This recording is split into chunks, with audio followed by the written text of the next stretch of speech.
আসসালামু আলাইকুম। আমরা প্রবাসী, শত কষ্টের মাঝে, শত বেদনার মাঝেও নিজেকে শান্ত রাখি। আজ 10 দিন অসুস্থ, অথচ ফ্যামিলি, নিজের চাকরি, নিজের অফিস সব কিছুই মেনটেন করতে হয়। জীবনের সবচেয়ে সুন্দরতম 10টা বছরই প্রবাসে কাটিয়ে দিয়েছি। নিজেকে স্টাবলিশ করার জন্য একটা ঘর, বাড়ি, সংসার, মা বাপ, ছেলে মেয়ে, ওদেরকে ভালো রাখার জন্য। ভালো রাখতে রাখতে নিজেই আস্তে আস্তে কবরের দিকে চলে যাচ্ছি। বয়স বাড়ছে, হতাশা বাড়ছে। বিদেশ থেকে যাওয়ার পরে দেশে একটা কিছু করার স্বপ্ন নিয়ে আজও পড়ে রয়েছি এই কঠিনতম বিদেশে।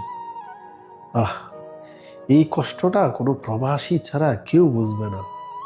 বিদেশ, হাহারে, আসলে ডলার, রিয়াল, কতই না কিছু।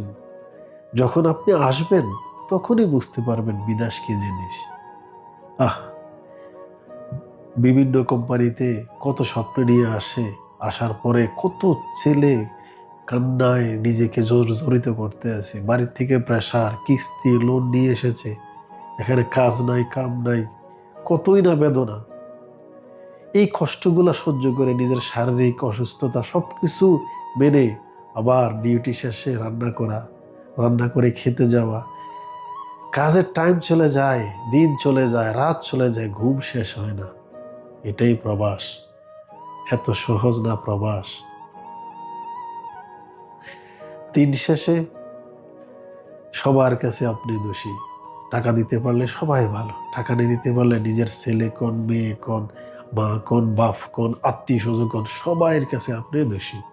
যে টাকা অর্জন করে মা বলবে শ্বশুর বাড়িতে দেয়, বউ বলবে সব মা বাবার পিছনে খরচ করে, নয়তো বা এখানে হই হুল্লা কিংবা মাস্তি নিয়ে ব্যস্ত। কিন্তু বাস্তবতা অনেক কঠিন। 2টা টাকা কামাইতে এক একটা ছেলের কত না কষ্ট হয়, এতটুকু বোঝার ক্ষমতা কয়টা ফ্যামিলির হয়? হ্যাঁ, মনের আবেগ থেকে কষ্টের কথাগুলা বললাম, কেউ কিছু মনে করবেন না। এটাই নিতান্তই সত্য। আজ 10 দিন অসুস্থ, সেই অসুস্থতার মাঝে একদিনও ছুটি কাটাতে পারিনি। আজও এখনো অফিসে বসেই ভিডিও বানাইছি। কাজ করতে হচ্ছে, ঘুমাইতে যাইতে হচ্ছে, রান্না করতে হচ্ছে, সবকিছু ম্যানেজ করতে হচ্ছে, নিজের জামা কাপড় ধুতে হচ্ছে, নিজেরটা নিজেকেই করতে হচ্ছে। আহা, প্রবাস, প্রবাস, প্রবাস।